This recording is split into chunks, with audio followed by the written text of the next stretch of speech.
بسم اللہ الرحمن الرحیم۔ السلام علیکم۔ ایک دن آپ صلی اللہ علیہ وآلہ وسلم ایک چراگاہ میں تھے کہ ایک دم حضرت حلیمہ رضی اللہ تعالی عنہا کے ایک فرزند زمرہ دوڑتے اور ہانپتے کانپتے ہوئے اپنے گھر پر آئے اور اپنی ماں حضرت بی بی حلیمہ رضی اللہ تعالی عنہا سے کہا کہ اماں جان بڑا غضب ہو گیا۔ محمد صلی اللہ علیہ وآلہ وسلم کو 3 آدمیوں نے جو بہت ہی سفید لباس پہنے ہوئے تھے چت لٹا کر ان کا شکم پاڑ ڈالا ہے اور میں اسی حال میں ان کو چھوڑ کر بھاگا ہوا آیا ہوں۔ یہ سن کر حضرت حلیمہ رضی اللہ تعالی عنہا اور ان کے شوہر دونوں بدحواس ہو کر گھبرائے ہوئے دوڑ کر جنگل میں پہنچے تو یہ دیکھا کہ آپ صلی اللہ علیہ وآلہ وسلم بیٹھے ہوئے ہیں مگر خوف و ہراس سے چہرہ زرد اور اداس ہے۔ حضرت حلیمہ رضی اللہ تعالی عنہا کے شوہر نے انتہائی مشفقانہ لہجے میں پیار سے چمکار کر پوچھا کہ بیٹا کیا بات ہے؟ آپ صلی اللہ علیہ وآلہ وسلم نے فرمایا کہ 3 شخص جن کے کپڑے بہت ہی سفید اور صاف ستھرے تھے میرے پاس آئے اور مجھ کو چت لٹا کر میرا شکم چاک کر کے اس میں سے کوئی چیز نکال کر باہر پھینک دی اور پھر کوئی چیز میرے شکم میں ڈال کر شگاف کو سی دیا، لیکن مجھے ذرا برابر بھی کوئی تکلیف نہیں ہوئی۔ یہ واقعہ سن کر حضرت حلیمہ رضی اللہ تعالی عنہا اور ان کے شوہر دونوں بے حد گھبرائے اور شوہر نے کہا کہ حلیمہ رضی اللہ تعالی عنہا مجھے ڈر ہے کہ ان کے اوپر شاید کچھ آسیب کا اثر ہے، لہٰذا بہت جلد تم ان کو ان کے گھر والوں کے پاس چھوڑ آؤ۔ اس کے بعد حضرت حلیمہ رضی اللہ تعالی عنہا آپ کو لے کر مکہ مکرمہ آئیں کیونکہ انہیں اس واقعہ سے یہ خوف پیدا ہو گیا تھا کہ شاید اب ہم کما حقہ ان کی حفاظت نہ کر سکیں گے۔ حضرت حلیمہ رضی اللہ تعالی عنہا نے جب مکہ معظمہ پہنچ کر آپ صلی اللہ علیہ وآلہ وسلم کی والدہ ماجدہ رضی اللہ تعالی عنہا کے سپرد کیا تو انہوں نے دریافت فرمایا کہ حلیمہ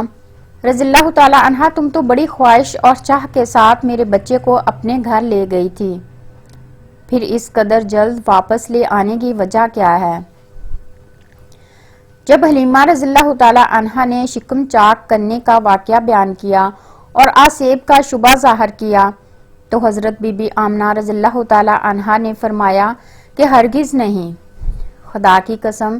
میرے نور نظر پر ہرگز ہرگز کبھی بھی کسی جن یا شیطان کا عمل دخل نہیں ہو سکتا۔ میرے بیٹے کی بڑی شان ہے۔ پھر ایام حمل اور وقت ولادت کے حیرت انگیز واقعات سنا کر حضرت حلیمہ رضی اللہ تعالی عنہا کو مطمئن کر دیا اور حضرت حلیمہ رضی اللہ تعالی عنہا آپ صلی اللہ علیہ وآلہ وسلم کو آپ صلی اللہ علیہ وآلہ وسلم کی والدہ ماجدہ کے سپرد کر کے اپنے گاؤں میں واپس چلی آئیں اور آپ صلی اللہ علیہ وآلہ وسلم اپنی والدہ ماجدہ کی آغوش تربیت میں پرورش پانے لگے۔ حضرت مولانا شاہ عبدالعزیز صاحب محدث دہلوی رحمۃ اللہ علیہ نے سورۃ علم نشرح کی تفسیر میں فرمایا ہے کہ 4 مرتبہ آپ صلی اللہ علیہ وآلہ وسلم کا مقدس سینہ چاک کیا گیا اور اس میں نور و حکمت کا خزینہ بھرا گیا۔ پہلی مرتبہ جب آپ صلی اللہ علیہ وآلہ وسلم حضرت حلیمہ رضی اللہ تعالی عنہا کے گھر پر تھے جس کا ذکر ہو چکا ہے، جس کی وجہ یہ تھی کہ حضرت محمد صلی اللہ علیہ وآلہ وسلم ان وسوسوں اور خیالات سے محفوظ رہیں جن میں بچے مبتلا ہو کر کھیل کود اور شرارتوں کی طرف مائل ہو جاتے ہیں۔ دوسری بار 10 برس کی عمر میں ہوا تاکہ جوانی کی پرآشوب شہوتوں کے خطرات سے آپ بے خوف ہو جائیں۔ تیسری بار غار حرا میں شق صدر ہوا اور آپ صلی اللہ علیہ وآلہ وسلم کے قلب میں نور سکینہ بھر دیا گیا تاکہ آپ وحی الہی کے عظیم اور گراں بار بوجھ کو برداشت کر سکیں۔ چوتھی مرتبہ شب معراج میں آپ صلی اللہ علیہ وآلہ وسلم کا مبارک سینہ چاک کر کے نور و حکمت کے خزانوں سے معمور کیا گیا